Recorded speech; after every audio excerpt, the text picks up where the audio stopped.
الحمد للہ وکفا وسلام علی عباده الذین اصطفى وبعد اعوذ باللہ من الشیطان الرجیم بسم اللہ الرحمن الرحیم.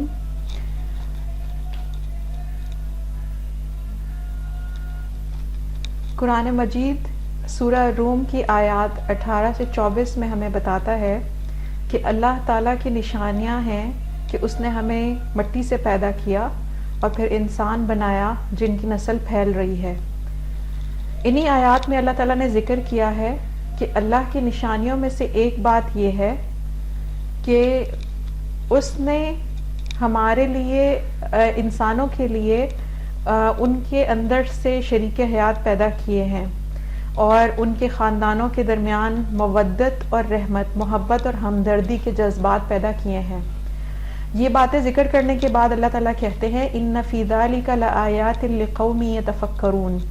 خاندان کی یہ محبت اور ہمدردی نشانی ہے ان لوگوں کے لیے جو سوچ سمجھ رکھتے ہیں. اس کے بعد اللہ تعالیٰ نے کچھ دوسری نشانیاں ذکر کی ہیں جس میں زمین اور آسمان کی تخلیق اور انسانوں کی زبانوں اور ان کے رنگوں کے اختلاف یا ان کے مختلف ہونے کے بارے میں ذکر کیا ہے.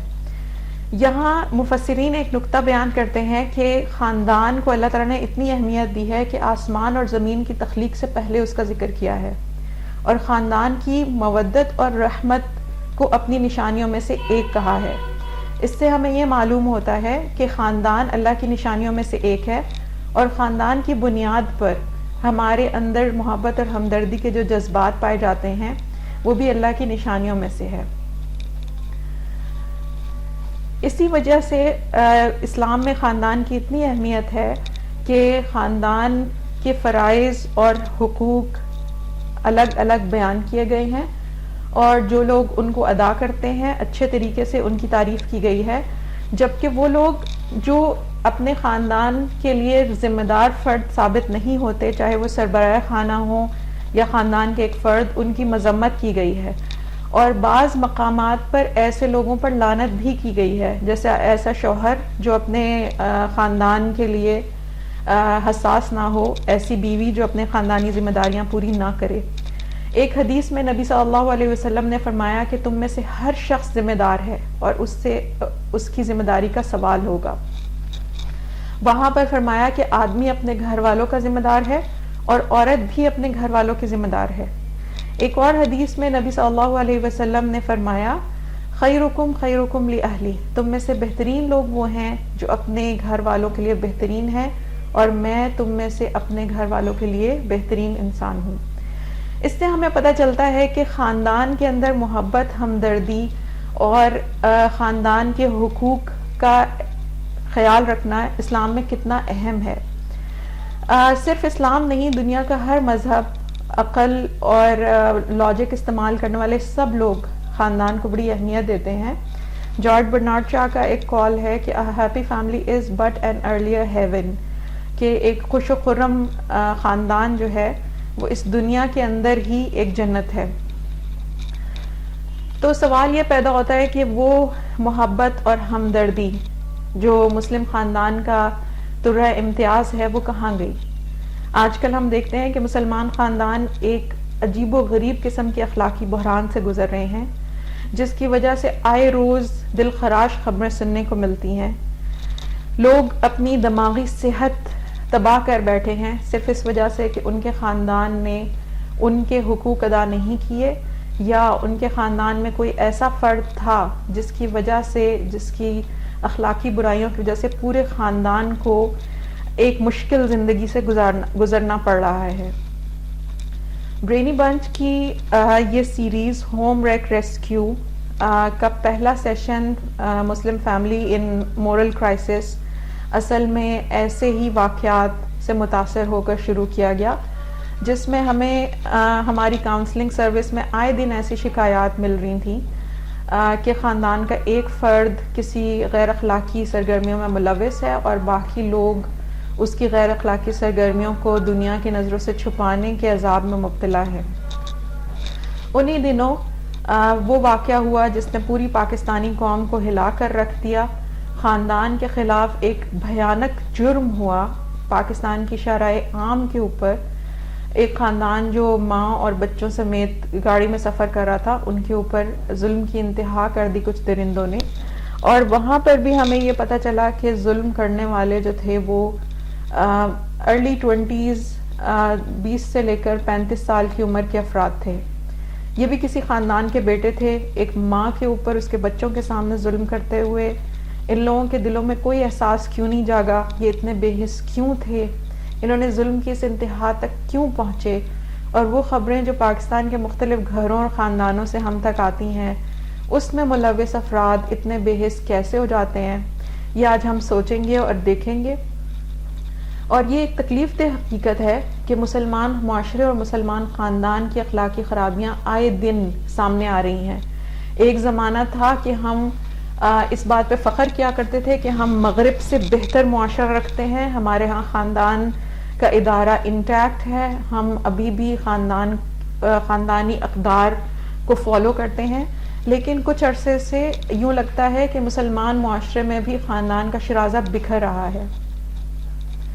اور ان تکلیف دہ حقائق میں سے ایک حقیقت جو بار بار ہمارے سامنے آتی ہے کہ ہمارے معاشرے میں اخلاقی انحراف کے مجرموں کی تعداد بڑھتی چلی جا رہی ہے، ایسے واقعات کی کثرت ہوتی جا رہی ہے. سوال یہ ہے کہ اخلاقی انحراف کا مجرم کہاں سے آتا ہے، جسے ہم ریپسٹ، پیڈوفائل یا انسیسٹ کہتے ہیں؟ یہ لوگ کہاں سے آتے ہیں؟ کون سا خاندان انہیں پالتا ہے؟ پھر کون سے لوگ ہیں جو اسے قانون سے اس حد تک بچاتے ہیں کہ یہ 12-13 مقدمات میں ضمانت پر رہا ہو جاتا ہے یا کبھی مصالحت کے ذریعے رہا ہو جاتا ہے؟ پھر کون سے سماجی رویے ہیں جن کے پیچھے چھپ کر یہ درندے ہمیشہ اپنے آپ کو بچانے میں کامیاب ہو جاتے ہیں؟ میں سمجھتی ہوں کہ ہم کسی ایک فرد کو ان سب باتوں کا الزام نہیں دے سکتے. ہمیں بطور معاشرہ، بطور خاندان، بطور افراد ذمہ داری قبول کرنی ہوگی اور ان تکلیف دہ حقائق پہ غور کرنا ہوگا کہ کیوں جرم کا پھیلاؤ خاندان سے معاشرے تک بڑھتا چلا جا رہا ہے. اور ہمیں یہ یاد رکھنا چاہیے کہ اگر مجرم معاشرے میں موجود ہے تو پھر وہ مسلم خاندان میں بھی ہے. اگر خاندان جو معاشرے کی بنیادی اکائی ہے، وہاں خاندان کو معلوم ہو چکا ہے کہ اس کا ایک فرد اخلاقی لحاظ سے منحرف ہے، تو اس خاندان کی کیا ذمہ داری ہے؟ اور اس خاندان کے سربراہ خانہ، خاتون خانہ اور دوسرے افراد آخر کیوں خاموش رہے؟ جس معاشرے میں جرم ہو رہا ہو اس کی کیا ذمہ داری ہوتی ہے؟ ہم کیا کریں کہ آئندہ کسی ماں کے ساتھ یہ ظلم نہ ہو؟ ہم کیا کریں کہ آئندہ کسی بچوں پر ظلم کا یہ پہاڑ نہ ٹوٹے؟ ہم کیا کریں کہ آئندہ کوئی بھی اس طرح کا ظلم کرنے سے پہلے سوچے؟ سب سے پہلی چیز جو مجھے اہم لگتی ہے، کیونکہ ہم خواتین سے بات کر رہے ہیں، میرے خیال میں اخلاقی بحران میں عورت کا کردار سب سے بڑا سوالیہ نشان ہے. ہم ہمیشہ یہ سمجھتے ہیں کہ عورت اخلاقی جرائم میں یا صنفی جرائم میں عورت ہمیشہ مظلوم ہے، لیکن یہ ایک حقیقت ہے کہ اخلاقی جرائم میں بعض اوقات عورت ظالم ہوتی ہے یا پھر ظالم کی حمایت کرتی ہے. یہ بات درست ہے کہ زیادہ تر عورتیں سڑکوں پر نکل رہی ہیں اور وہ ریپسٹ کو سزا دینے کی ڈیمانڈ کر رہی ہیں، لیکن ہمیں یہ نہیں بھولنا چاہیے کہ ہر مجرم کی ایک ماں ہوتی ہے. وہ کس کا ساتھ دیتی ہے، ظالم کا یا مظلوم کا؟ ہمیں یہ نہیں بھولنا چاہیے کہ ہر پیڈوفائل کی ایک ماں ہوتی ہے، وہ اس میں رفتہ رفتہ اخلاقی برائیاں پیدا ہوتے دیکھتی ہے. ہمیں یہ یاد رکھنا چاہیے کہ ان میں سے بہت سے لوگوں کی بہنیں ہوتی ہیں جو اپنے بھائی کے دفاع میں وکیل صفائی بن کر دور دراز کی دلیلیں لے کر آتی ہیں. اور ہمیں ان عورتوں کا کردار بھی نہیں بھولنا چاہیے جو ویسے تو ریپ کے بعد بہت شور مچاتی ہیں، بچوں کے ساتھ اخلاقی جرائم کے بارے میں بہت زیادہ شور مچاتی ہیں، لیکن جب معاشرہ اور قوانین ایسے مجرموں کو پھانسی کی اسلامی سزا دینے لگتے ہیں تو وہ ان اسلامی سزاؤں کو پرتشدد سزائیں کہہ کر ان کے خلاف کھڑی ہو جاتی ہیں. اس وقت کیا وہ ظالم کے ساتھ ہوتی ہیں یا مظلوم کے ساتھ؟ تو سب سے پہلے ہم دیکھیں گے کہ خاندان کے اندر ہم کیا کرتے ہیں. سب سے پہلے ہمیں جو چیز مان لینی چاہیے، اب وقت ہے کہ ہم اعتراف کریں کہ جرم کی افزائش میں خاندان کا کردار لازماً موجود ہوتا ہے، خاص طور پہ اس وقت جب خاندان مجرم کو سیف ہیون دیتا ہے اس کے جرم کو راز بنا کر. خاندان کے لیے ظاہر ہے کہ یہ بات فرض ہے کہ وہ اپنے افراد کا دفاع کرے، ان کی حفاظت کرے، ان کے ساتھ کھڑا ہو، ان کی حمایت کرے. لیکن جب آپ کے خاندان میں ایک فرد مجرم ہو تو خاندان کی محبت اور ہمدردی مجرمانہ تعاون میں بدلنا شروع ہو جاتی ہے. لوگ یہ ماننے کو تیار نہیں ہوتے کہ ان کا بیٹا کسی غلط کام میں ملوث ہو سکتا ہے. لوگ یہ ماننے کو تیار نہیں ہوتے کہ ان کی بیٹی کسی اخلاقی جرم میں مبتلا ہے. اس کا نتیجہ یہ نکلتا ہے کہ وہ اس کے جرائم اور اس کے رویوں کو چھپا کر اس کو مزید شہ دینے کا سبب بنتے ہیں. پہلے وہ چھوٹی چھوٹی غلط کاموں سے ابتدا کرتے ہیں اور پھر اس کے بعد وہ کسی بڑے جرم میں مبتلا ہو کر پورے معاشرے کو عذاب میں مبتلا کرتے ہیں. تو سوال یہ ہے کہ اخلاقی انحراف شروع کہاں سے ہوتا ہے؟ ہم بطور قوم اسلام کا مطالعہ بہت سطحی کرتے ہیں اور ہمارے یہاں علم کی شدید کمی ہے، جہالت بہت زیادہ ہے. اس وجہ سے ایک چیز جو بہت مشہور ہے پاکستانی عوام میں کہ قوم لوط علیہ السلام کے اوپر جو سزا آئی تھی وہ صرف اس وجہ سے کہ وہ ہم جنس پرستی کے عادی تھے یا لواطت کے عادی تھے. حقیقت یہ ہے کہ مفسرین نے ذکر کیا ہے کہ قوم لوط ہر قسم کی فحاشی کی عادی تھی. ان کی عادات میں سے ایک چیز یہ تھی کہ وہ پہلے رفتہ رفتہ فحاشی کے عادی ہوئے اور وہ گندے لطیفے اور گندی باتیں کر کے تسکین حاصل کرتے تھے. تو اخلاقی انحراف ہمیشہ فحاشی کی عادت سے شروع ہوتا ہے. سب سے پہلے ایسے لوگوں میں ایک علامت ظاہر ہوتی ہے کہ وہ گندی گالیاں دیتے ہیں اور وہ گالیاں خاص طور پر مقدس رشتوں کے بارے میں ہوتی ہیں. ہمارے ہاں بہن اور ماں کی گالی اس قدر مشہور ہے کہ اب تو لوگ اس کو ذکر کرتے ہوئے شرماتے نہیں ہیں، بلکہ اگر لوگ مزاحیہ مواد تخلیق کر رہے ہوں تو وہ اس میں بھی ماں بہن کی گالی ڈال کر اسے ہنسنے کا کوئی سامان سمجھتے ہیں. فحاشی کی یہ عادت ایک الارمنگ سائن ہے کہ ہماری یوتھ کس طرف جا رہی ہے. اس کے بعد باری آتی ہے گالیوں کے بعد گندے لطیفوں کی باری آتی ہے اور ڈرٹی جوکس خاص طور پر جو واش روم کے ارد گرد یا پھر انسانی جسم کے صنفی اعضاء کے متعلق لطیفے ہوں ان کو پھیلانا، گھڑنا، ان کے متعلق شاعری بھی کرنا اور ان کے متعلق زومانی الفاظ ایسے ایجاد کر لینا جو کوڈ ورڈز کے طور پر استعمال ہوں اور ایک عام انسان کو سمجھنا ہے کہ کیا بات ہو رہی ہے. تو یہ فحاشی کی عادتوں میں شامل ہے. اس سے بڑھ کر فحاشی کی عادت یہ ہے کہ آپ گندے مناظر دیکھنے کے عادی ہو جائیں، دوسرے لوگوں کے سطر دیکھنے کے عادی ہو جائیں جس پر نبی صلی اللہ علیہ وسلم نے لعنت کی ہے. ہر وہ انسان، عورت یا مرد، جو کسی دوسرے عورت یا مرد کا سطر دیکھے نبی کریم صلی اللہ علیہ وسلم نے اس کے اوپر لعنت کی ہے. تو فحاشی کی عادت میں مبتلا لوگ آہستہ آہستہ اپنے سطر کی حفاظت سے بھی غافل ہو جاتے ہیں اور دوسروں کے سطر کو بھی دیکھنے میں لذت محسوس کرتے ہیں. یہ ذہنی مریض ہو جاتے ہیں. اس وجہ سے یہ مختلف قسم کی گالیاں، لطیفے، شاعری اور اس طرح کی چیزیں بھی پھیلاتے ہیں. فحاشی میں ہر قسم کی فحاشی شامل ہے، چاہے وہ تصویر کی ہو، آواز کی یا پھر زمانی باتوں کی. اس کے بعد دوسری علامت جو اخلاقی انحراف کا شکار لوگوں میں اور ان کی فیملیز میں آتی ہے کہ وہ ہم جنس پرستی کو کوئی بڑی چیز نہیں سمجھتے. سب کو یہ بات پتہ ہوتی ہے. جن دنوں ابھی چند ہفتوں پہلے جب موٹر وے دہشت گردی کیس ہوا، انہی دنوں ہمارے پاس خدیجہ کاؤنسلنگ سروس میں ایک خاتون کا سوال آیا جو 17 سال سے اپنے شوہر کی بچوں سے لواطت کی عادت کو چھپائے ہوئے تھیں اور ان کے شوہر ہم جنس پرست بھی تھا. تو ہم جنس پرست لوگوں میں یہ ساری گندگی مختلف قسم کی آنا شروع ہو جاتی ہے اور انہیں تب تک کوئی فکر نہیں تھی جب تک دوسرے بچوں کے ساتھ یہ سب کچھ ہو رہا تھا. لیکن جب ان کے اپنے بیٹے نے اپنے باپ کو یہ سب کچھ کرتے دیکھ لیا تو وہ بہت پریشان تھی کیونکہ بیٹا جو تھا وہ شدید صدمے کے اثرات میں تھا اور وہ کھانا نہیں کھا رہا تھا، وہ گھر نہیں آتا تھا. تو انہوں نے ہم سے مدد کے لیے رابطہ کیا. ہم نے ان کو ایمرجنسی ہیلپ لائنز تک بھیجا تاکہ اگر ان کے بچے کی زندگی خطرے میں ہو تو اسے بچایا جا سکے. لیکن سوال یہ پیدا ہوتا ہے کہ 17 سال تک اپنے شوہر کے چھوٹے چھوٹے واقعات دیکھ کر انہیں یقین کیوں نہیں آیا کہ ان کا شوہر غلط ہے؟ وہ اس بات پر مصر تھیں کہ وہ اپنی عادت چھوڑنے کی کوشش کر رہا ہے. عموماً اخلاقی انحراف کا شکار لوگوں کے خاندان اسی مغالطے میں مبتلا ہوتے ہیں. ایک تو یہ کہ نہیں وہ ایک چھوٹا سا واقعہ تھا، وہ ہو گیا، ختم ہو گیا. لیکن اگر واقعات کی ہسٹری ان سے بنوائی جائے تو وہ 15-16 واقعات نکل آتے ہیں. وہ چونکہ رفتہ رفتہ ہوئے ہوتے ہیں، کبھی 6-7 ماہ میں ایک مرتبہ ان کے سامنے کوئی راز آ جاتا ہے تو وہ اس کو ایک چھوٹی سی بری عادت سمجھ کر نگلیکٹ کر دیتے ہیں.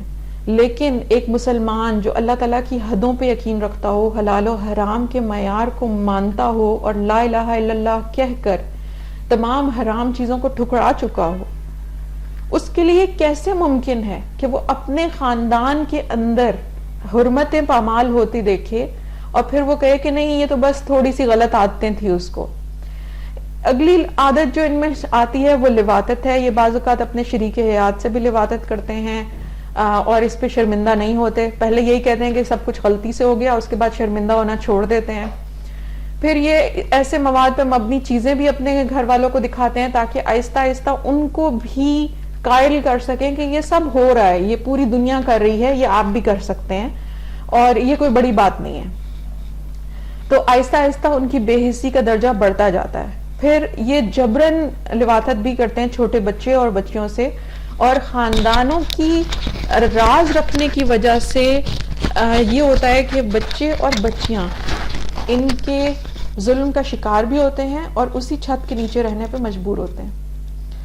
اگر بچے اس معاملے میں آواز نکالے تو ان کو دھمکا کر، بلیک میل کر کے یا خاموش کرا دیا جاتا ہے، شرم دلا کر کہ تم کیسی باتیں کرتے ہو، اور بچوں ہی کو الٹا مورد الزام ٹھہرا کر ان کو خاموش کرا دیا جاتا ہے.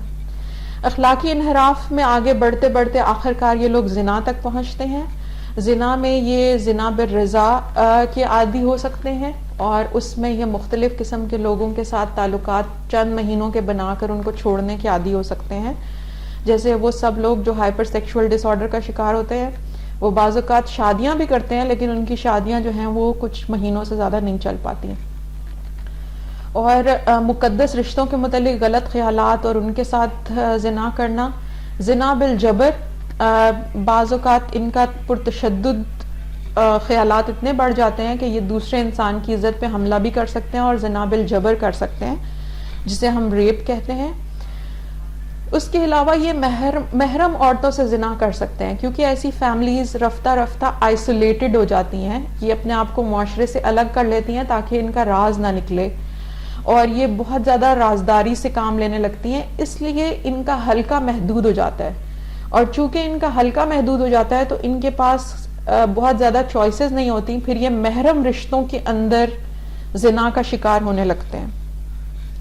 یہ سب سے زیادہ مسلم علماء نے لکھا ہے کہ یہ سب سے زیادہ خطرناک قسم کا زنا ہے، یہ سب سے زیادہ شرمناک ہے، کیونکہ اللہ تعالیٰ نے واضح طور پر حدود بتا دی ہیں تاکہ مقدس رشتوں کا تقدس برقرار رہ سکے. ایسے لوگ جو محرم سے زنا کو کوئی بڑی بات نہ سمجھتے ہو، آپ ان میں دیکھیں گے کہ وہ ماں بہن کی گالیاں دینا یا پھر سالی بہنوئی کے لطیفے بنانا اور اس طرح کی کہانیوں سے بہت زیادہ رغبت رکھتے ہیں.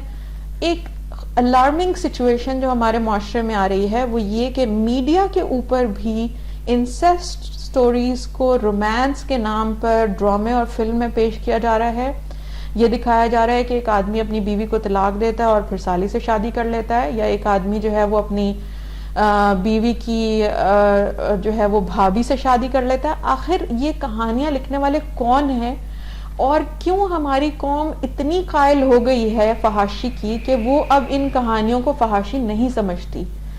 یہ بات ایک علامت ہے اور بہت خطرناک علامت ہے کہ بحیثیت قوم ہم نے رفتہ رفتہ فحاشی کی وہ سب سیڑھیاں عبور کر لی ہیں جو بہت شرمناک ہے، اور اب ہم محرم رشتوں کے تقدس سے بھی بے پرواہ ہوتے جا رہے ہیں. سب سے زیادہ دکھ کی بات یہ ہے کہ محرم رشتوں کے ساتھ کی پامالی کے واقعات ہمارے خاندانوں میں ہوتے ہیں. لوگ اپنی سگی بہنوں سے، سگی بھتیجیوں بھانجیوں سے لواطت یا پھر سیکشول ابیوز کر بیٹھتے ہیں چھوٹی عمر میں یا بڑی عمر میں، اور پھر اسی خاندان کی عورتیں اس کو سنبھالتی ہیں، اس راز کو، اس کو چھپاتی ہیں، اور بجائے اس کے کہ جس کے ساتھ یہ ظلم ہوا اس کو کوئی ہمدردی یا اس کو کوئی مدد یا تعاون فراہم کیا جائے، الٹا اس کو ظالم کے ساتھ اسی چھت کے نیچے رہنے پہ مجبور کیا جاتا ہے. اس کو یہ کہا جاتا ہے کہ وہ ان معاملات کے بارے میں بات نہ کرے. تو عام طور پر جو روایتی بزدلانہ رد عمل وکٹم کی بہنوں اور ماؤں کی طرف سے آتا ہے، ان میں پہلی بات وہ فریز ہو جاتی ہیں، وہ کہتی ہیں یقین نہیں آتا، وہ یقین کرنے پہ ہی تیار نہیں ہوتی. ابھی ہم دیکھیں گے کہ نبی صلی اللہ علیہ وسلم نے کیا کیا، کیا انہوں نے یقین کیا یا نہیں کیا، اور ان خواتین کو آخر سیرت کا یہ رخ کیوں نہیں بتایا جاتا. دوسرا رد عمل یہ ہوتا ہے کہ ہوش، خاموش ہو جاؤ، کسی کو مت بتانا. وہ فوراً اس کو سیکرٹ بنا لیتی ہیں، اور وہ سیکرٹ پھر ایسی قبر بن جاتا ہے جس میں سارے خاندان کی خوشی دفن ہو جاتی ہے. اور تیسرا رد عمل یہ ہوتا ہے کہ وہ مظلوم ہی کو الزام دینے لگتی ہیں کہ جھوٹا الزام ہے، یہ سازش ہے. یہ آپ دیکھیں کہ یہ بزدلانہ رد عمل اس لیے ہے کہ اس میں بہادری سے یہ نہیں کہا گیا کہ ہم اس معاملے کی تحقیق کرتے ہیں، ہم ظالم سے بھی پوچھتے ہیں، بلکہ یہ وکٹم ہی کو دبانے کا طریقہ ہے. آخر لوگ ایسا کیوں کرتے ہیں؟ لوگ اپنے رازوں کے نیچے کیوں دب جاتے ہیں؟ ایسا عموماً اس لیے ہوتا ہے کہ ان کے پیچھے اس کے مفاد بھی ہوتے ہیں. وہ ظالم کے سامنے کھڑے ہونے کی ہمت نہیں رکھتے، اتنے بہادر نہیں ہوتے. اب اس طرح کے رویے کی وجہ سے ہمارے معاشرے میں رازوں کے بوجھ تلے سسکتے انسانوں کا ایک انبار ہے، جن کے اوپر خاندانی رازوں کے اثرات ان کی مالی حالت، ان کی جسمانی اور ذہنی صحت کے اوپر بھی اثر انداز ہو رہی ہے. پہلی بات جو یہ کرتے ہیں، ظالم کو بچانے اور مظلوم کو دبانے کا اجتماعی گناہ کرتے ہیں ایسے خاندان، جس کے سارے افراد مل کر ظالم کے ساتھ کھڑے ہو جاتے ہیں. دوسرے نمبر پر یہ ظلم کی حمایت کے نفسیاتی اثرات میں مبتلا ہوتے ہیں، جس میں پچھتاوا، شرمندگی اور بہت حد تک گناہ کا احساس. پھر ان رازوں کے دوسرے اثرات بھی ہوتے ہیں، جیسے پورا خاندان سماجی تنہائی کا شکار ہو جاتا ہے. اگر خاندان کا سربراہ ایسا ہے جو شراب پی کر اپنے ہی فیملی کے بچوں کو ریپ کر چکا ہے، تو ظاہر ہے کہ خاندان اس چیز کو چھپانے کے لیے کہ کسی بچے کے منہ سے راز ریویل نہ ہو جائے، سیکرٹ ریویل نہ ہو جائے، وہ سماجی تنہائی کا شکار ہو جاتے ہیں. یہ آئسولیٹڈ فیملیز ہوتی ہیں جو زیادہ نہ تو انکریج کرتی ہیں کسی کو کہ کوئی ان کے گھر آئے، اور نہ ہی یہ کسی کے گھر زیادہ جاتے ہیں اور گھلتے ملتے ہیں. یہ اپنی تقریبات کو بھی محدود رکھتے ہیں اور کوشش کرتے ہیں کہ ان کا راز ان کے سرکل میں موجود رہے. چونکہ یہ کوئی پلیزنٹ راز تو ہوتا نہیں ہے، اس لیے یہ سب اس راز کو جانتے بھی ہیں، اس پہ شرمندہ بھی ہوتے ہیں، لیکن اس سے بہت کم لوگ ان میں سے ہیں جو اس کے بوجھ سے چھٹکارا حاصل کرنے کے لیے کوئی پازیٹیو کوشش کریں. ان میں ہر وقت ایک بے چینی ہوتی ہے، کیونکہ انہیں یہ فکر ہوتی ہے کہ راز کھل نہ جائے، اس کی وجہ سے ان کی زندگی میں بے سکونی ہوتی ہے. اس کے علاوہ یہ خوف بھی ہوتا ہے کہ راز کھل گیا تو کیا ہوگا، اور ساری عزت جو ہے وہ ان کی ختم ہو جائے گی. پھر شرم بھی ہوتی ہے کہ ہمارا خاندان ایسا ہے.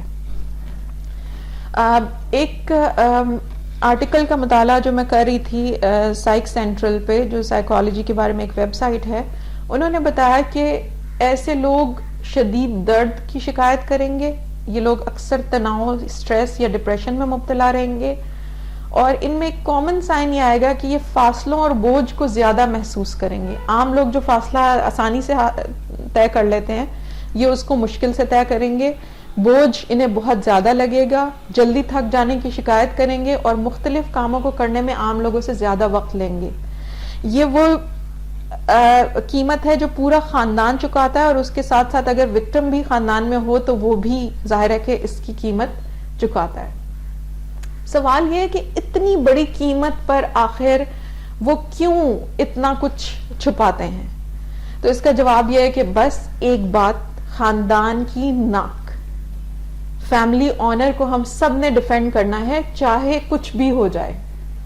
اور خاندان کی ناک اتنی پھیل جاتی ہے، اتنی بڑی ہو جاتی ہے کہ اس کے بوجھ تلے سارے خاندان کی خوشیاں، ان کی خوشگواری، ان کی جسمانی اور ذہنی صحت ختم ہو کر رہ جاتی ہے.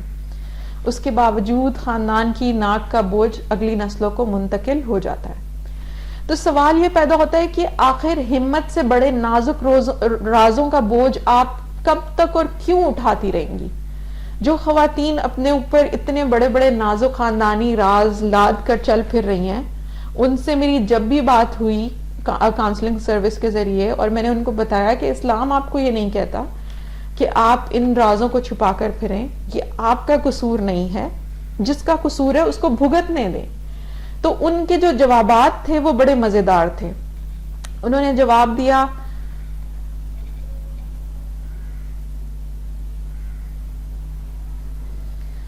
کہ سب سے پہلے یہ کہ وہ مامتا کی پوٹلی تھی۔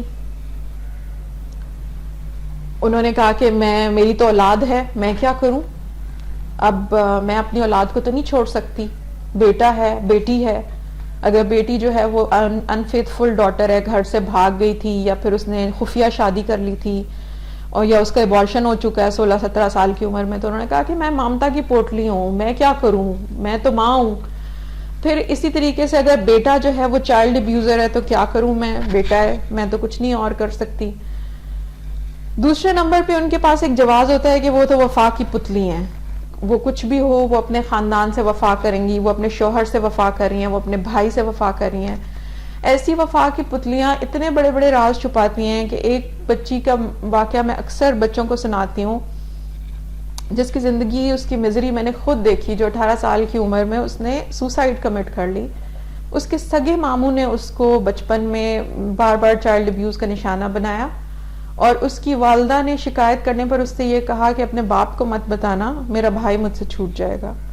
اور یہ وفا کی پتلی اپنے بھائی سے وفا کرتی رہی، اور اپنی بیٹی کو انہوں نے تر نوالا بنا دیا، یہاں تک کہ وہ بچی 18 سال کی عمر میں یہ غم سہتے سہتے اس نے ایک دن خودکشی کر لی۔ پھر یہ خواتین جو ہیں ایک اور ریزن یہ دیتی ہیں کہ یہ خاندان کی نجات دہندہ ہے، پورے خاندان کا بوجھ انہوں نے اپنے سر پہ اٹھایا ہوا ہے، پورے خاندان کی خوشیاں ان کے اوپر ڈپینڈ کرتی ہیں، ان پہ منحصر ہیں۔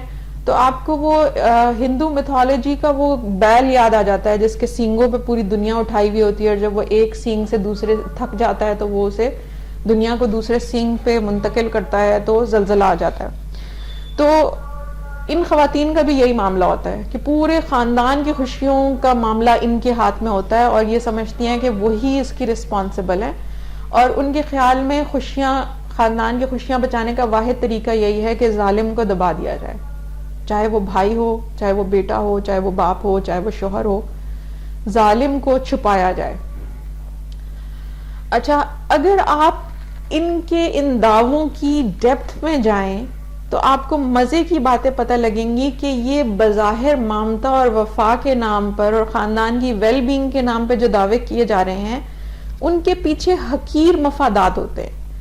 مثال کے طور پر مامتا کی پوٹلی کا ایک بہت بڑا مفاد یہ ہوتا ہے کہ جس کو وہ بچا رہی ہے وہ اس کے بڑھاپے کا سہارا بنے گا، اس نے اس کو بچانا ہے، پہلا بچہ ہے، پہلا میل چائلڈ ہے، وہ اس کو کیوں نہ بچائے، پہلا نر بچہ۔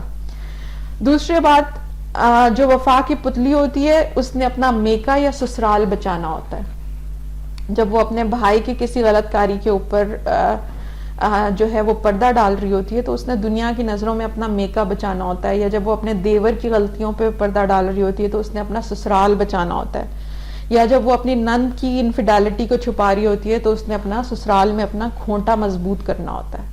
تو یہ جو عدل سے لوگ ہٹتے ہیں یہ اتنے سیلف لیس نہیں ہوتے کہ یہ بے غرض ہو کر اپنی عدل سے ہٹ رہے ہوں، بلکہ یہ اپنے کسی حقیر مادی مفاد کے لیے عدل کے اصولوں کو پامال کر رہے ہوتے ہیں۔ اسی طریقے سے جو خاتون خود کو خاندان کی نجات دہندہ وہ کہتی ہیں، یہ اصل میں ایک بے حس قسم کی خاتون ہوتی ہیں جن کا خیال ہوتا ہے کہ جب تک آگ مجھ تک نہیں پہنچی سب ٹھیک ہے، جب تک اس آگ میں دوسرے لوگوں کے بچے جل رہے ہیں کوئی مسئلہ نہیں ہے، جب ان تک پہنچے گی تو پھر یہ شور مچائیں گی کہ میرے دامن میں آگ لگی ہے، بچاؤ۔ تو دیکھتے ہیں کہ یہ تو مسلمانوں کا آج کل ایٹیٹیوڈ ہے، یہ ہمارے معاشرے کے وہ مسلمان ہیں جنہوں نے دین اسلام کو ایک سائڈ پہ رکھ کر اپنی پریگمیٹک فلسفیز گھڑی ہوئی ہیں، جو کچھ ان کے لیے کام کرتا ہے وہ اس کو چلا رہے ہیں۔ لیکن جو اللہ تعالیٰ اور نبی صلی اللہ علیہ وسلم پر یقین رکھتا ہے، جس نے دل سے لا الہ الا اللہ محمد رسول اللہ کہا ہے اور مان لیا ہے کہ اللہ کے احکام اور نبی کریم صلی اللہ علیہ وسلم کی سیرت اس کے رہنما ہیں، وہ کیا کرے گا؟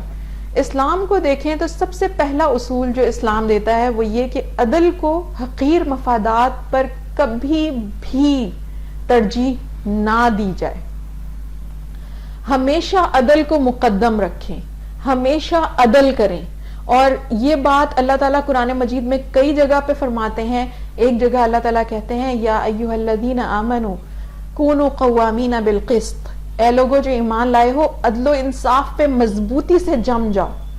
شہداء للہ، اللہ کی رضامندی کے لیے سچے گواہ بن جاؤ، سچی گواہیاں دیا کرو.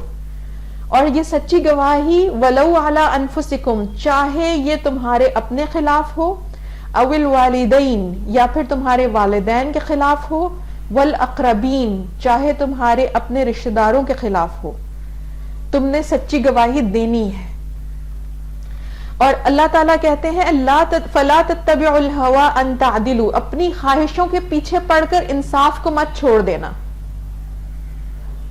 اگر تم لوگ انصاف کے راستے سے ہٹ گئے اور تم نے کوئی جھوٹ بولا تو اللہ تعالیٰ جانتا ہے، پوری طرح جانتا ہے جو کچھ تم لوگ کر رہے ہو. یہاں پر اللہ تعالیٰ آپ کو ایک اصول دے رہے ہیں کہ عدل کو کسی صورت مت چھوڑنا، ورنہ پورا معاشرہ تباہی کا شکار ہوگا. آج آپ غلط بیانی کریں گے، کل دوسرا غلط بیانی کرے گا، پرسوں تیسرا. اسی لیے صحابہ نے اس اصول کو سمجھ لیا تھا. وہ اسلامی شریعت کو سٹیپ بائی سٹیپ سمجھتے تھے. انہیں پتا تھا کہ عدل پہلا اسلامی اصول ہے جس پر اگر عمل نہ کیا تو بنیادی انسانی حقوق کی حفاظت ہی ممکن نہیں رہے گی معاشرے میں. اور وہ کون سے بنیادی انسانی حقوق ہیں جو اللہ تعالیٰ ہر انسان کو دیتا ہے، چاہے وہ مرد ہو یا عورت، بچہ ہو یا بوڑھا. اللہ تعالیٰ نے بچوں کے بھی حقوق دیے ہیں، اور وہ یہ ہے کہ ان کے دین کی حفاظت کی جائے. ریاست اور خاندان اور بڑے انسانوں کے دین کی حفاظت بھی کریں گے، جان کی حفاظت، عقل کی حفاظت، مال کی حفاظت اور عزت کی حفاظت کریں گے. جب ہم عدل سے کام نہیں لیتے، جب ہم ایسے رازوں کو چھپاتے ہیں، جب ہم ظالم کے ساتھ کھڑے ہوتے ہیں اور اس کو چھپنے کے لیے ایک بڑی آسان اور محفوظ سی جنت فراہم کرتے ہیں، تو عزت کے خلاف ہونے والے سارے جرائم باقی پانچوں بنیادی انسانی حقوق کو بھی پامال کر دیتے ہیں. جن بچوں کو بچپن میں کسی بے عزت انسان نے ظلم کا شکار بنایا، ریپسٹ نے یا پیڈوفائل نے، اس نے ان بچوں کے دین کو بھی نقصان پہنچایا. وہ بچے سمجھ گئے کہ یہ اسلامی جمہوریہ پاکستان جو ہے ان کے لیے کچھ نہیں کر رہا. ان کا اسلام کے اوپر یقین متزلزل ہو جاتا ہے. وہ کہتے ہیں کہ کہاں ہے خدا، کیوں نہیں میری مدد کو آیا. ان کی جان بھی خطرے میں ہوتی ہے. بہت سے بچے ریپ ہو جاتے ہیں اور پھر قتل ہو جاتے ہیں. پاکستانی معاشرے میں میل چائلڈ اور فیمیل چائلڈ دونوں قتل ہو رہے ہیں ریپ کے بعد، زیادتی کے بعد. چائلڈ ابیوزرز کھلے عام پھر رہے ہیں. جان بھی چلی جاتی ہے ان بچوں کی اور بڑوں کی بھی. اور پھر ان کی عقل کی حفاظت ممکن نہیں رہتی. جو بچہ اس طرح کے نفسیاتی ٹراما سے گزرا ہو، وہ کس طریقے سے باقی لوگوں کے ساتھ نارمل رہ کر زندگی کے مقابلے میں آگے بڑھے گا. اس کی تو جسمانی اور دماغی صحت شدید مسائل کا شکار ہو جاتی ہے. تو آپ نے ان بچوں کی اور ان خواتین کی، ان مظلوموں کی عقل کی حفاظت کی ذمہ داری بھی پوری نہیں کی. پھر ان کا مال بھی خطرے میں ہوتا ہے. مال خطرے میں اس طرح ہوتا ہے کہ بعض اوقات ان چیزوں کے اوپر ان عدالت اور پولیس تھانے کے چکر کاٹنا ہی ان کو ایک بہت بڑا جرمانہ اور تاوان بن جاتا ہے ان کے لیے. ایک FIR درج کرانا ان کے لیے آسان کام نہیں ہے. اور اس کے بعد یہ کہ ان کی پوری زندگی کے اوپر اس طرح کے اثرات ہوتے ہیں کہ جو سائیکالوجسٹ ہیں وہ بتاتے ہیں کہ جو لوگ اس طرح کے کسی ٹراما سے گزرے، وہ اپنے باقی ہم عمر لوگوں سے کمانے میں بھی کم تر کماتے ہیں. ان کی کمائی کم ہوتی ہے. اور ظاہر ہے کہ عزت کے معاملے پر وہ ایک شدید آزمائش سے گزرتے ہیں، جس کو خدا جانتا ہے یا اس آزمائش سے گزرنے والا جانتا ہے. کوئی ہمدردی کا لفظ، کوئی تسلی کے بول اس کا مداوع نہیں کر سکتے. اسی لیے صحابہ کرام رضی اللہ عنہم نے سمجھ لیا تھا کہ بنیادی انسانی حقوق کی حفاظت کرنی ہے تو عدل کے اصول کو اپنانا پڑے گا. اسی لیے وہ اپنے بارے میں بھی عدل سے کام لیتے تھے، وہ اپنے خلاف بھی گواہی دیتے تھے.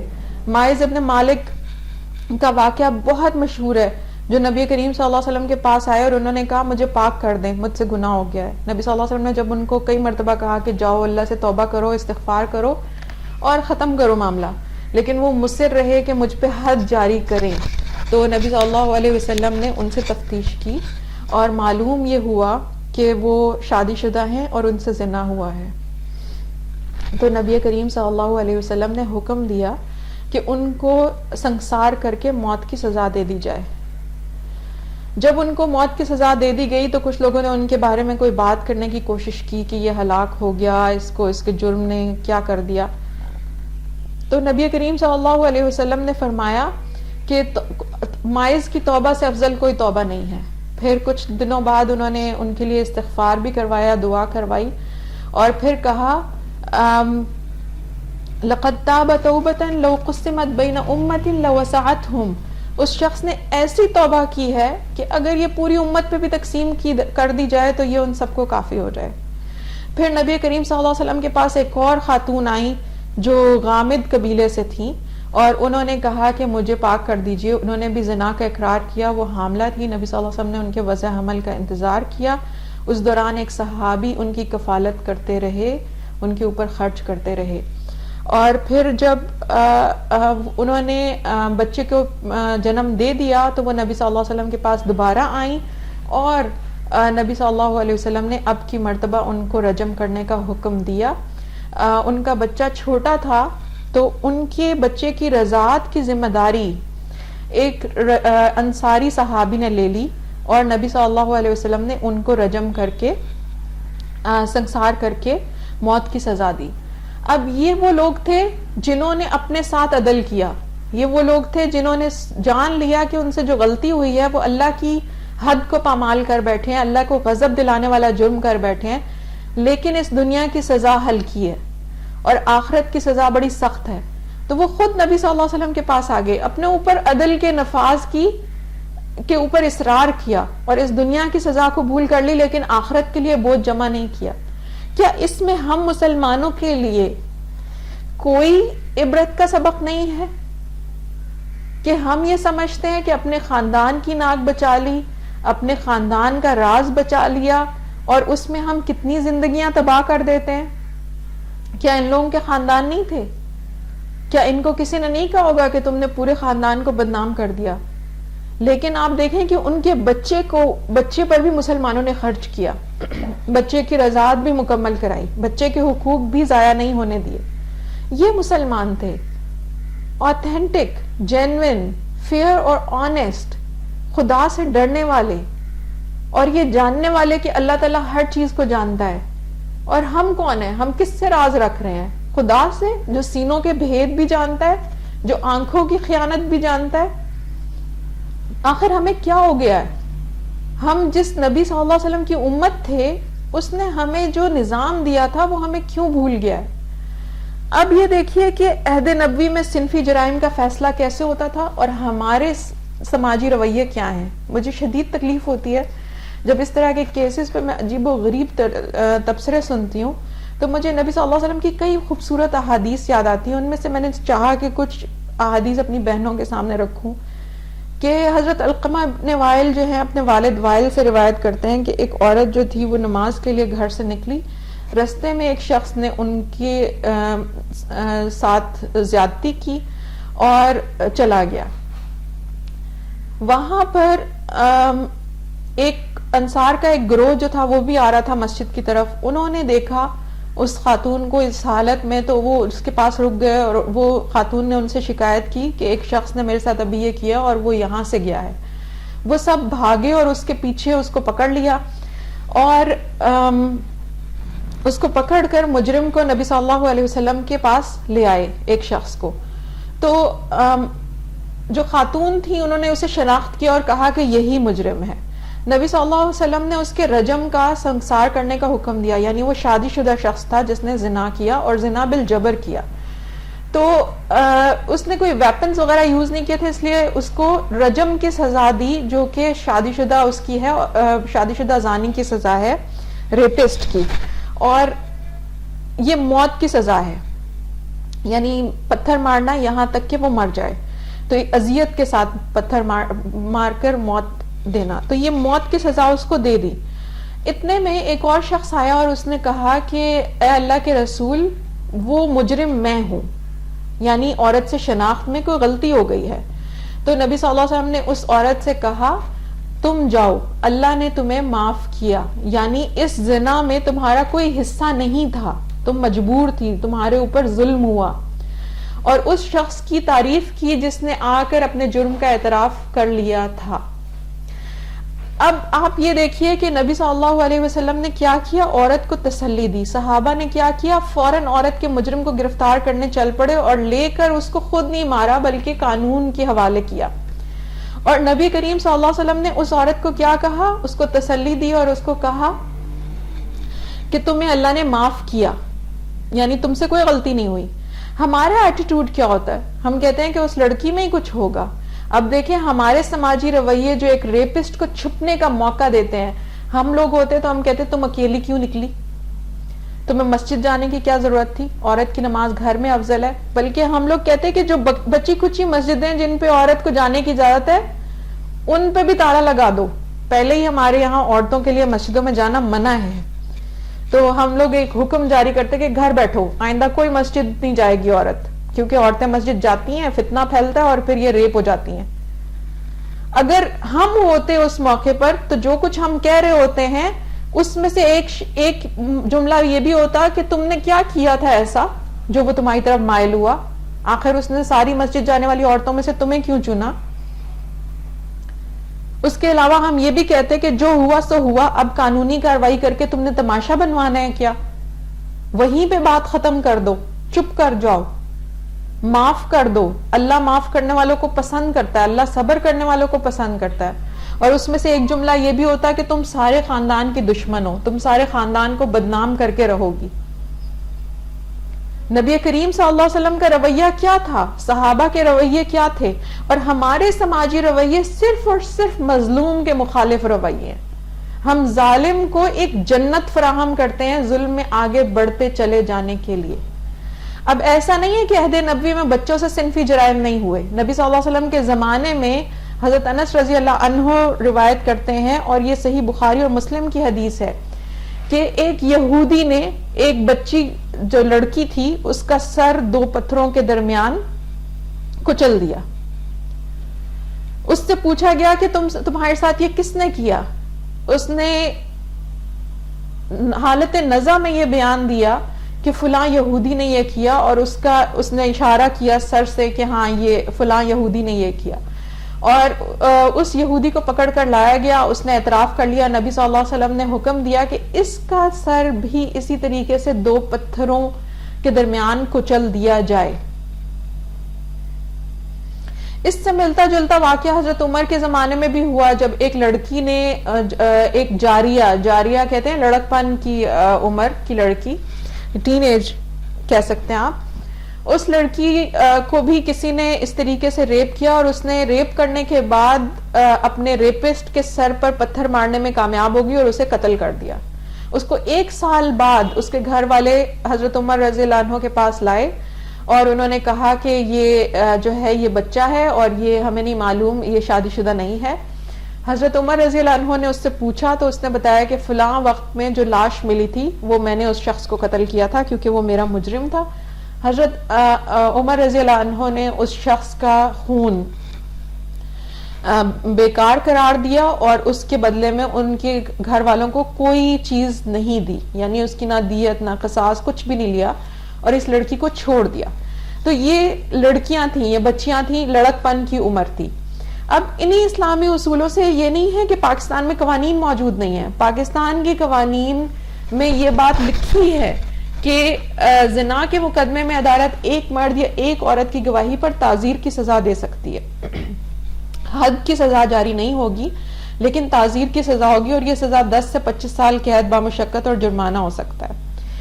اسی طریقے سے عدالت کو یہ بھی اختیار حاصل ہے کہ اگر جرم زنا کا پتہ نہیں چل رہا اس کی ثبوت کے لیے وہ گواہوں کی تعداد کا خود فیصلہ کرے گی، 4 یا 2 کے اوپر وہ فیصلہ کر سکتی ہے۔ اسی طریقے سے وہ یہ فیصلہ بھی کر سکتی ہے کہ خالی عورت کی گواہی کے اوپر مقدمے کا فیصلہ ہو جائے، جیسے 1979 میں زنا بالجبر کے مقدمے کا فیصلہ تحریر کرتے ہوئے کراچی ہائی کورٹ نے ایک مظلوم عورت کے بیان کو کافی سمجھا اور زیادتی کا شکار ہونے والی عورت کے بیان پر ملزم کو سزا دے دی۔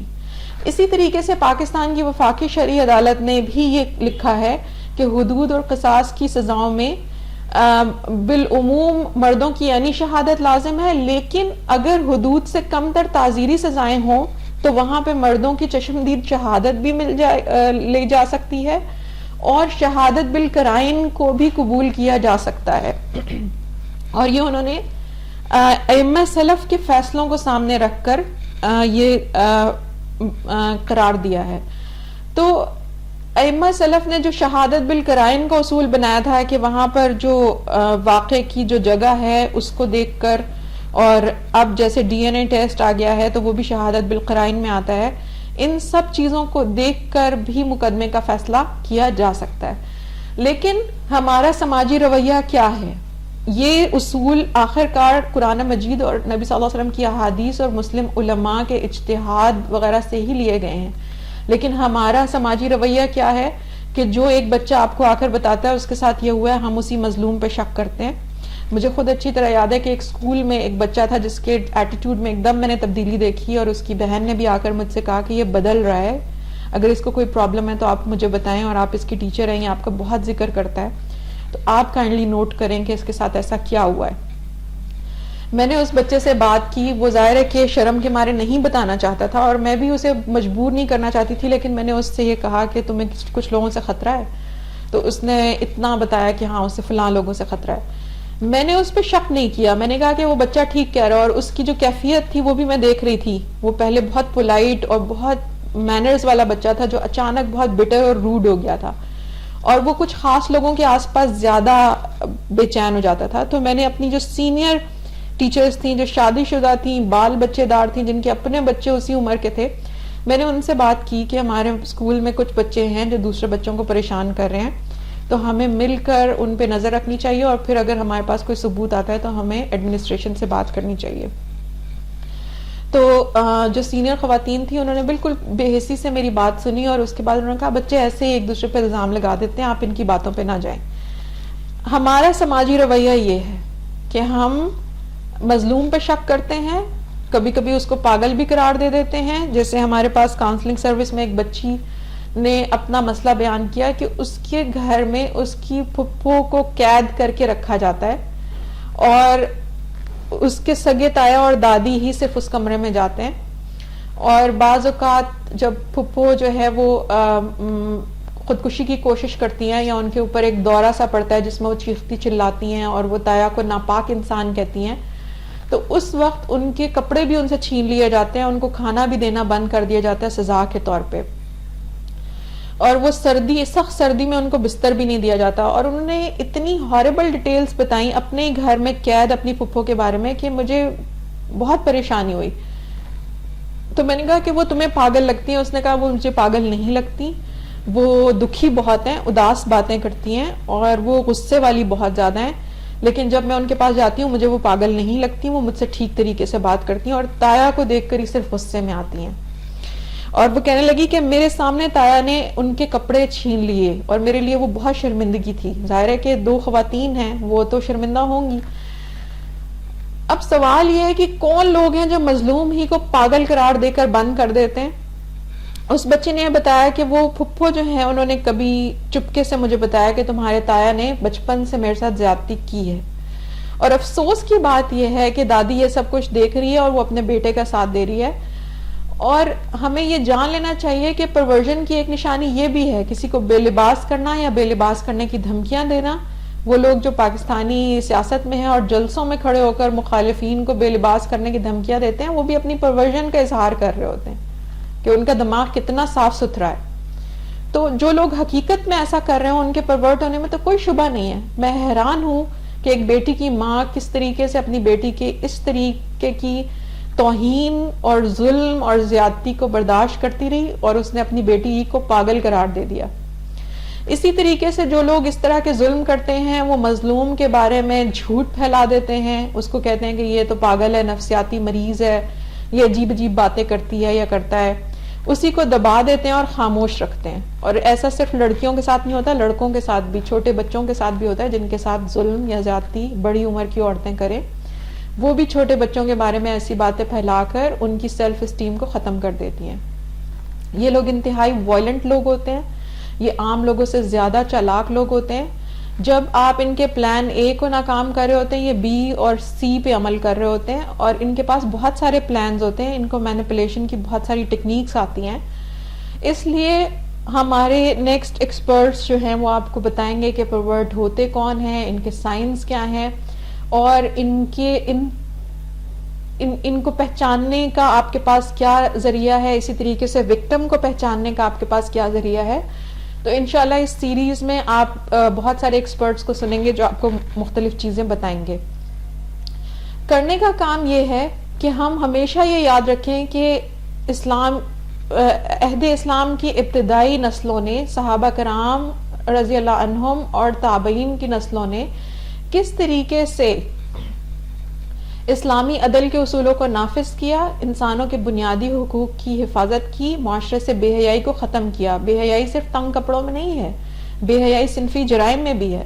جب تک ہم ریپسٹ کو لگام نہیں ڈالیں گے، ہم صرف بچوں کے کپڑے درست کرانے سے معاملے کو حل نہیں کر سکتے. حضرت ابو بکر صدیق رضی اللہ عنہ صحابہ کی جنریشن کا ایک بہت ممتاز نام ہے، جو نبی صلی اللہ علیہ وسلم کے بعد پہلے خلیفہ بنے، اور انہوں نے ہر معاملے میں بہت جرت مندانہ موقف اٹھایا، جیسے مانعین زکوٰۃ سے قتال، مرتدین کے ساتھ قتال، اور دوسرے بہت سی خدمات جو انہوں نے اسلام کے لیے سر انجام دی. انہوں نے اپنے ایک خطبے میں بڑی کام کی بات کہی ہے جو ہمیں پلے باندھ لینی چاہیے اور ہمیں ہمیشہ یاد رکھنی چاہیے. اگر ہم صحابہ کرام رضی اللہ عنہم کی طرح جنت کے راستے پہ چلنا چاہتے ہیں تو ہمیں یہ ویلیوز اپنے اندر پیدا کرنی پڑیں گی.